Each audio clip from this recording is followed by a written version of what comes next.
Let's start this video with a short story about holiday specials I had planned to do in the past, but ultimately didn't get down into making.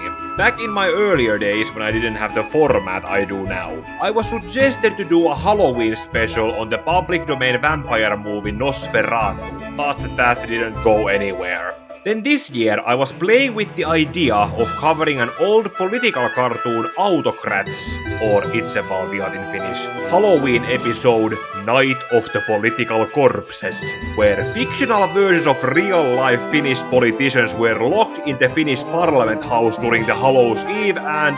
Hei Ville, tässähän on sinun nimesi. Hei! Hei!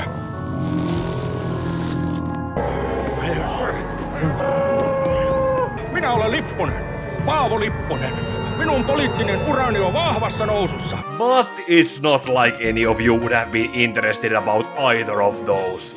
So I'll do what I usually do, and compare Batman Adventures Holiday Special to Batman the Animated Series episode Holiday Nights.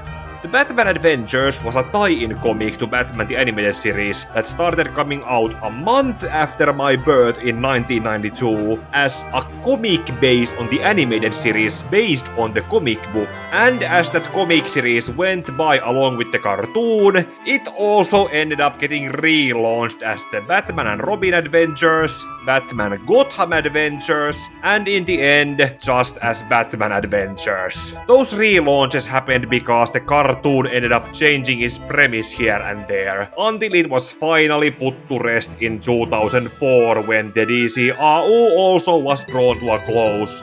Or in other words, when new episodes of the cartoon did something that contradicted what the comic had set up. Besides the topic of this video, Mad Love, which I also covered last year, was as well originally a special one-shot issue that was then adapted into the new Batman Adventures episode. This holiday special then came out in December 1994, majorly written by Paul Dini, with also Bruce Timm and Ronnie Del Carmen also co-writing 3 out of the 6 short stories in it. And according to the final page, Butch Luwick, Glenn Murakami, Dan Riba as well as Kevin Altieri also contributed into the comic storytelling. Not all of those stories in the comic were adapted into the TNBA episode, and you'll learn why as I will now compare it to the comic.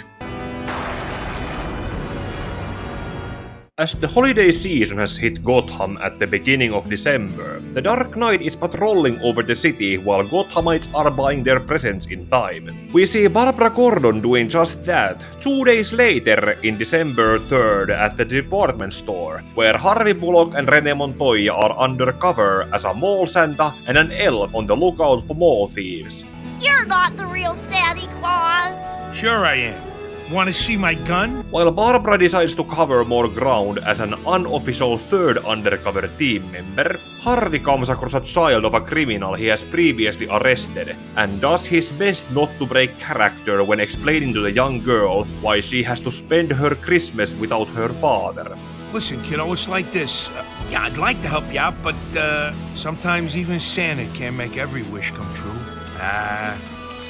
Here, kid, buy yourself something nice. Thank you, Santa. Can I buy something for my daddy too? As long as it ain't a hacksaw, why not?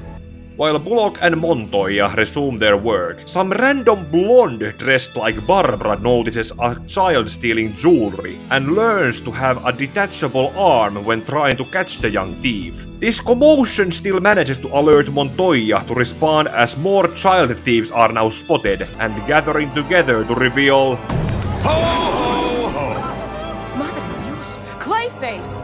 On Barbara's end, she has also gotten the update on the situation and rushes to the dressing room to change into her Batgirl costume so she can engage with the action, where Clayface is overpowering against the uniformed officers and easily disarms Bullock and Montoya. Clayface is then about to go from resisting arrest to an aggravated assault against an officer when Batgirl arrives just in time to push the villain outside to the ice rink and to the open where Bullock and Montoya can better use their ranged weapons to assist. Don't waste your ammo on him! Shoot the Santa! You wouldn't. Not you, dope. That's Santa.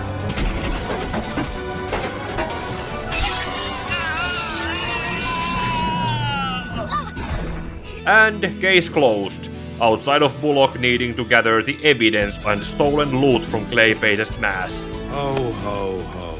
On December 17th, two broke girls, Pamela and Harleen, are laying low and feeling the holiday blues in their rat trap of an apartment. After Harleen has complained about their lack of a Christmas tree, and Pamela as a tree hugger has denied her of even getting one, she then implies that she has a plan to make this the happiest holiday ever. That then cuts us to a Christmas party that Bruce Wayne is attending at the Vreeland estate, and where this following situation would lose all the intended humor in it if the genders were reversed. Brucey! You're standing under the mistletoe. While Bruce tries as kindly as he is able to tell those female guests, "Begone, tots," he is then sexually assaulted without his consent by who is obviously Pamela, who is later waiting with Harleen as Poison Ivy and Harley Quinn in a car to pick him up, and explain to Bruce that they assaulted him with a mind control lipstick so that they can take an advantage of him and his credit cards for a shopping spree in his weekend state. I realize that this was the 1990s when cell phones did not exist as they do now, but why and how is no one reporting to the authorities about the sightings of these wanted criminals? Well, anyway, after they have had enough time abusing Bruce and his resources on a shopping spree, the effects of the mind control lipstick start to wear off, and Bruce manages to resist being assaulted again, long enough to escape from Harley and Ivy to an elevator shaft, which also provides with their reactions a proper reminder on why we should not sympathize with them. We killed him. Oh well. We were going to do it anyway. We got his credit cards. What's to worry? So, where to now? Any place is fine by me, as long as it's away from that guy. And there comes the silent vengeance to bring these two self-aware evildoers Harley and I are still on the naughty list. to justice, which is still a struggle when chasing after them to a toy store, as Batman still feels being slightly under the influence of Ivy's date lipstick. They manage to gain a short-term victory over him, but Batman then succeeds in strategically making a Christmas tree fall, cut their escape, and keep Harley and Ivy restrained until the cops show up. Well, here's your tree. You happy? Yeah.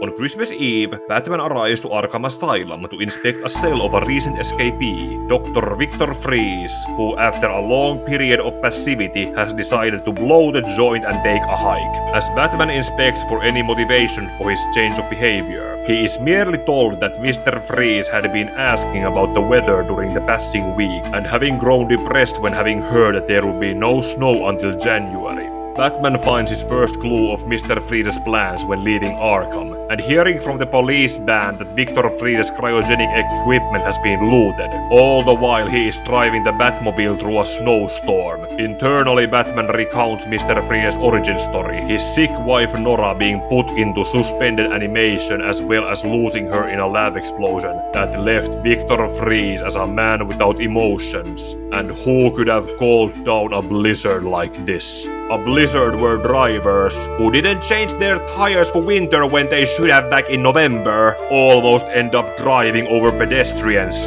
Get some change.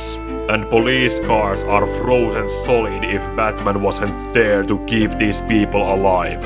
Eventually, Batman manages to reach Mr. Freeze firing eyes at the sky at Gotham Cemetery, where we also get another reminder that Batman's parents are buried there too. With that reminder giving Batman an extra boost to do to Mr. Freeze's cannon what Batfleck did to Anatoly's flamethrower. And just like in BTAS, trying to pull the trigger with it in that condition causes the ice cannon to explode, but Batman then tries to beat Mr. Freeze just in case, before realizing that he is unarmed, and just asks Victor why he did all of this on Christmas. Mr. Freeze responds by pointing at the grave of his dead and buried wife and sharing to Batman that he wanted to honor Nora's memory by recreating their wedding day with snow.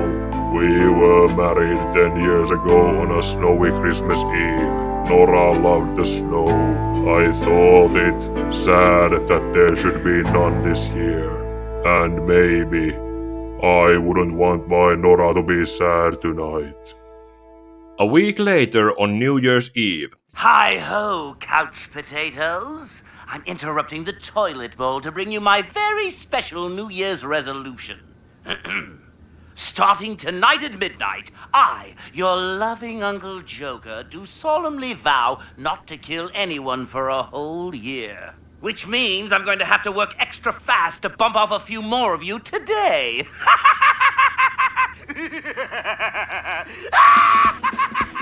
It's not the first death threat that the Joker has delivered on live television, but Batman and Commissioner Gordon know that the Joker does not make empty threats. So naturally they are not even surprised when the report about the Joker having killed a Sonic researcher at GothCorp comes in, and they learn that he had stolen an experimental Sonic bomb that can kill anyone who is not wearing wireless headphones. The pieces come together in their heads as Batman and Gordon realize that the Joker is going to use the bomb in leading up to the New Year's countdown at Gotham Square. There the Joker is preparing the Sonic bomb, while the spectators must be distracted listening to Juise Leskinen slam to pay attention to him and his men.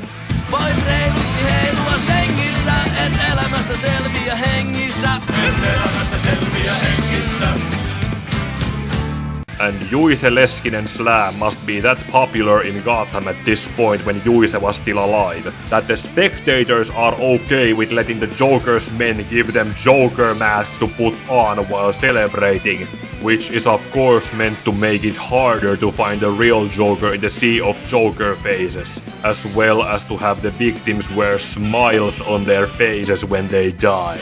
But eventually it doesn't take the world's greatest detective long to find the right Joker faces also wearing headphones, and go after them only for the Joker to sneak up on Batman at the final 10-second mark when the bomb is about to go off. And during those 10 seconds, Batman managed to catch a champagne bottle the Joker was about to pop, to spray the beverage to the controls of the bomb at the cost of being shot through the arm, but ultimately being able to save the people at the square and...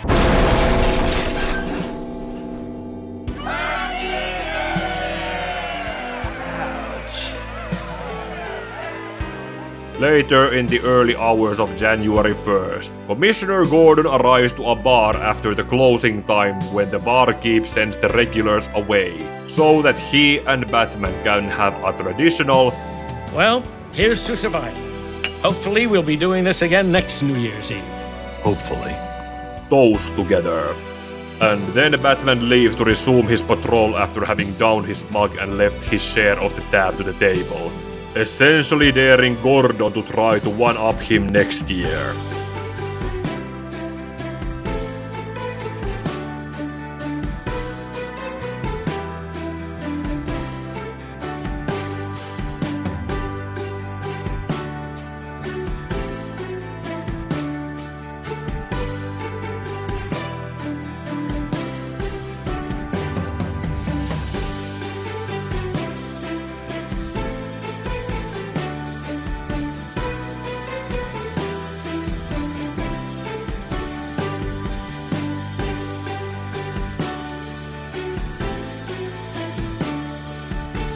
The review and the comparison will be done together in this one section in this holiday special video. Let's start with the obvious by pointing out how the BTAS art style from the comic is replaced by the TNBA style in the episode adapting it, and besides a few changes, I would say they are about 75% the same.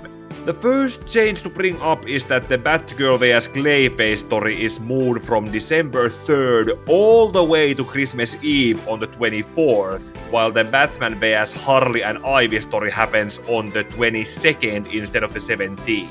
Not only making them be told in a different order, but also making them told closer to the holidays properly rather than being spread around December.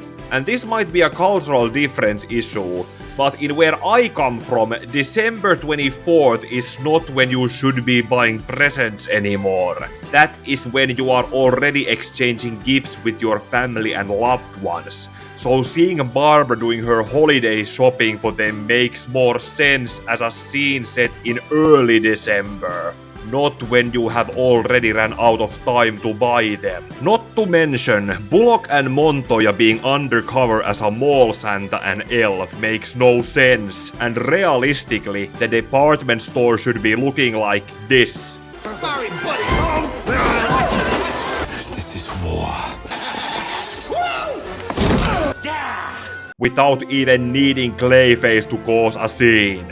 In contrast, the story with Harley and Ivy makes sense to be told on both December 17th or 22nd, as those days are when most people tend to have Christmas parties. December 22nd is usually that date when I remember schools having the last day before closing for the holidays, while December 17th is one of those days in the week during which most workplaces have their Christmas parties before the holidays when some workers have taken days off. And with that out of the way, let's talk about the few differences on the short stories.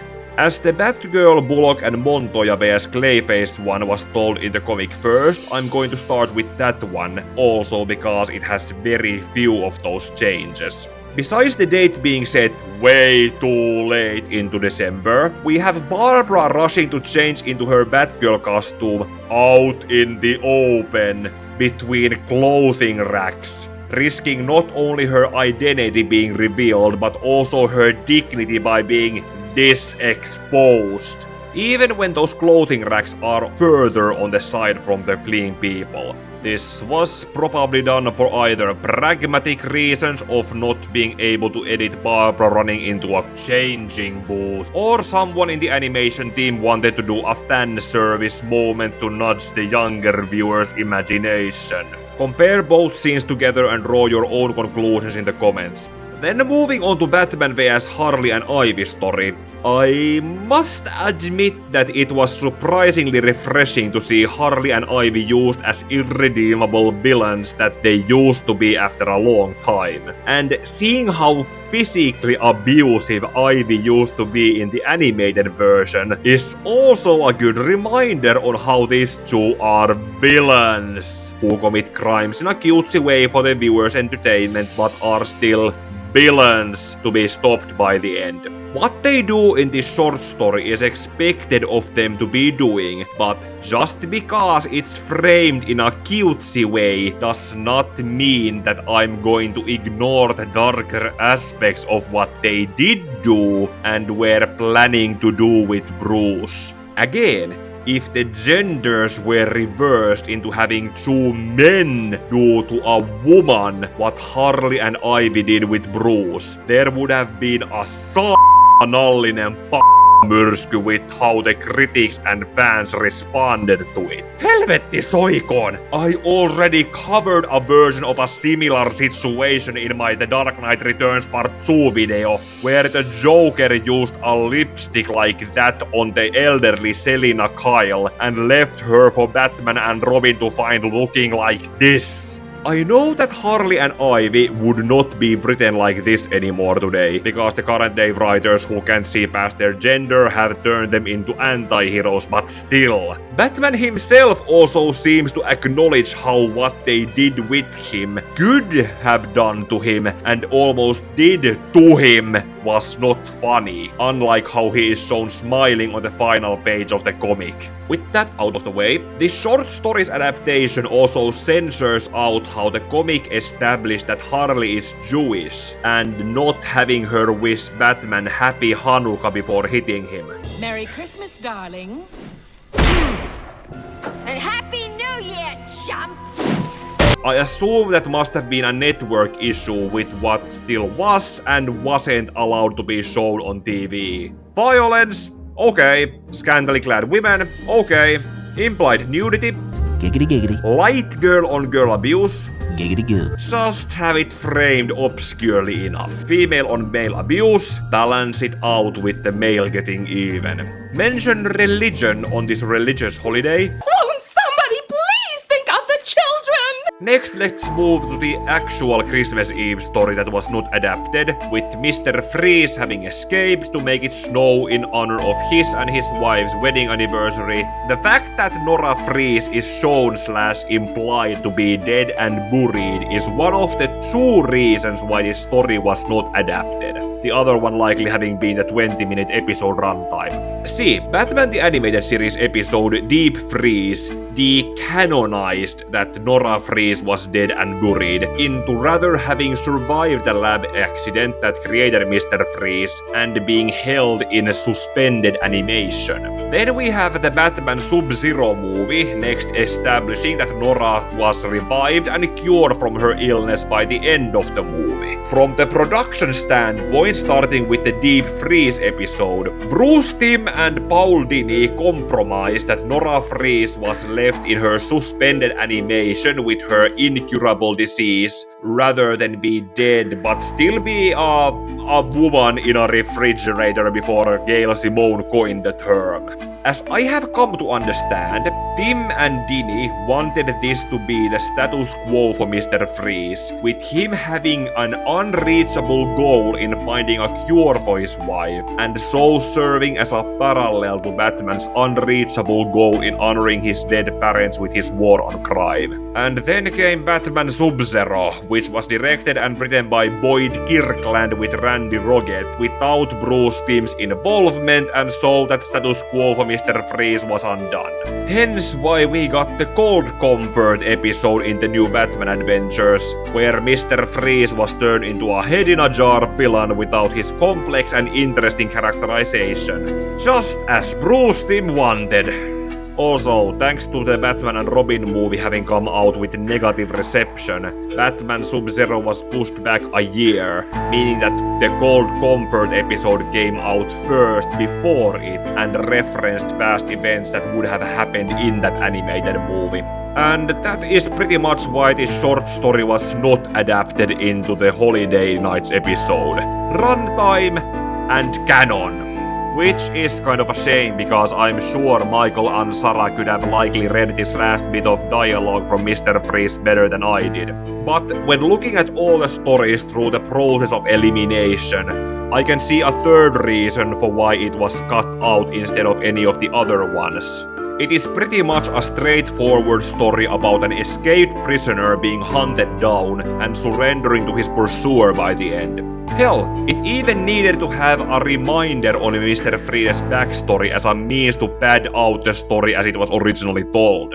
And that then leads us to the last story set in the New Year's Eve story with the Joker, where the main differences are that the Gothcorp discovery is talked about in Commissioner Gordon's office, the Joker looks like one of the Animaniacs while not wearing a white suit like in the comic, and Robin is included in the story. Now, as I just got done talking about how canon was one of the reasons why Mr. Freeze's story was cut out, Robin being present in this story, along with how Clayface was shown actively at large in the first story, are both violations to the canon of both Batman the Animated Series and the new Batman Adventures. And it could have been avoided if this Holiday Nights episode was aired as the last episode of the series, rather than as the first episode of the new Batman Adventures. Especially when the very next episode after Holiday Nights, aka Sins of the Father, was the DCAU Tim Drake's debut episode as the new Robin.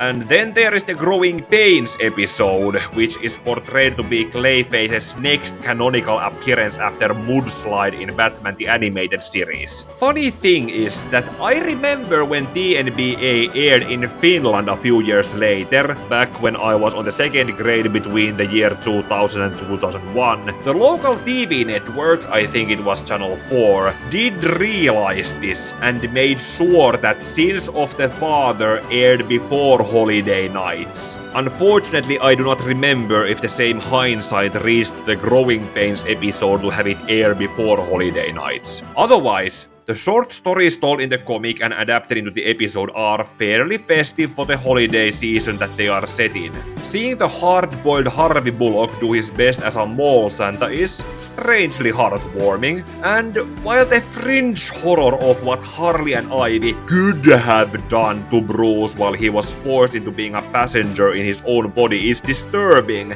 I can understand from the story's presentation how and why most people have ignored it, besides in seeing Batman get even with them by catching them in the end. The story with Mr. Freeze portrays him as a tragic monster wanting to actually do something good, aka have snow on Christmas, that unfortunately had bad repercussions with the traffic and weather-related accidents just waiting to happen. The story set in the New Year's was then, typical / classic Joker with some tropes and cliches that I'm not sure if they are used much anymore. And the final scene with Batman and Gordon having an end-of-the-year toast at the cafe also feels like a good way to close the issue and the episode, and it could have also closed the TNBA as a series finale as well. With that, it also feels like a proper way for me to end 2024 if Sonic 3 movie would not also be coming out, so I'll still need to review it like I did with the previous Sonic movies.